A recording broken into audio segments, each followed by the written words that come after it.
Hi guys, welcome back to Irfan media 2.0. இந்த வீடியோவில் என்ன அப்டேட் பார்க்க போனால் கோட் படத்துலேருந்து அப்டேட் கிடச்சிருக்குன்னு சொல்லாங்க. கோட் படம் நேற்று மிகப்பெரிய ஒரு எக்ஸ்பெக்டேஷனோட இந்த படம் ரிலீஸ் ஆச்சுன்னே சொல்லாங்க. அது செப்டம்பர் 5 விநாயகர் சதுர்த்திக்கு ஸ்பெஷலாக வந்து 2 நாளைக்கு முன்னாடியே ரிலீஸ் பண்ணியிருந்தாங்க. கோட் படத்துக்கு ரெஸ்பான்ஸ் வந்து பயங்கரமாக கிடச்சிது. நேற்று ரிலீஸ் ஆகி எல்லா ஷோவும் வந்து பார்த்திங்கன்னா ஹவுஸ்ஃபுல்லாக போயிட்டுருக்கு. ஒரு சில இடத்துல 4 மணிக்கு ஷோ ஸ்டார்ட் பண்ணிட்டாங்க. அப்போயே வந்து ரெஸ்பான்ஸ் பயங்கரமாக கிடச்சிட்டு இருந்துச்சு. என்ன தான் ஸ்பாய்லர் வந்து படத்தில் வந்து ரிவ்யூ பண்ணுறவங்க அந்த படம் பார்க்க போன வீடியோ எடுத்து போட்டாலும் படம் நாங்கள் எல்லாருமே தேட்டருக்கு தான் போய் பார்ப்போன்னு சொல்லி எல்லாருமே பார்த்துட்டு இருந்தீங்க.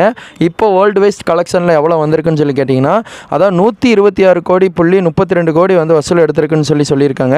அட்லீஸ்ட் இப்போ வந்து பார்த்திங்கன்னா ஒரு 100 கோடியை தாண்டிடுச்சுன்னே சொல்லாங்க வசூல் பொறுத்தளவு. டோட்டல் கலெக்ஷன் 126 கோடி எடுத்திருக்குது, வேறு லெவல்னே சொல்லாங்க.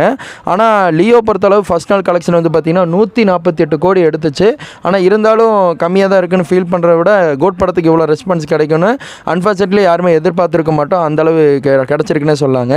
முக்கியமாக சொல்லணுமா, கேமியோவில் பிச்சு உதறி இருப்பார் நம்ம வெங்கட் பிரபு அவங்க. அதுக்காகவே படம் வந்து எல்லாருமே பார்க்க ஆரம்பிச்சிட்டாங்க. கோட் படத்தில் பொறுத்தளவு த்ரிஷா அவங்கள தனித்துவமாக வந்து அந்த பாட்டில் காமிச்சாங்க. ஒரு மண்ட சாங்கில் வேறு லெவலில் பண்ணிட்டான்னு சொல்லாங்க. எஸ்கே கிட்ட அந்த கன்னை கொடுத்து ஒரு பொறுப்பை ஒப்படைச்சிட்டு போன மாதிரி ஒரு விஷயமா இருக்கட்டும்.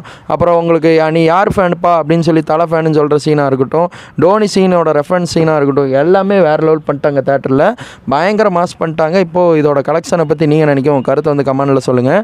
கோட் படத்தை நீங்கள் தேட்டரில் பார்த்தீங்களா, எப்படி எக்ஸ்பீரியன்ஸ் இருந்துச்சு, அதை பற்றி எனக்கு கமெண்ட்டில் ஷேர் பண்ணி விடுங்க. இந்த மாதிரி நல்லா எப்படி தெரிஞ்சுக்க இர்ஃபான் மீடியா 2.0 சப்ஸ்கிரைப் பண்ணுங்கள். தேங்க்யூ.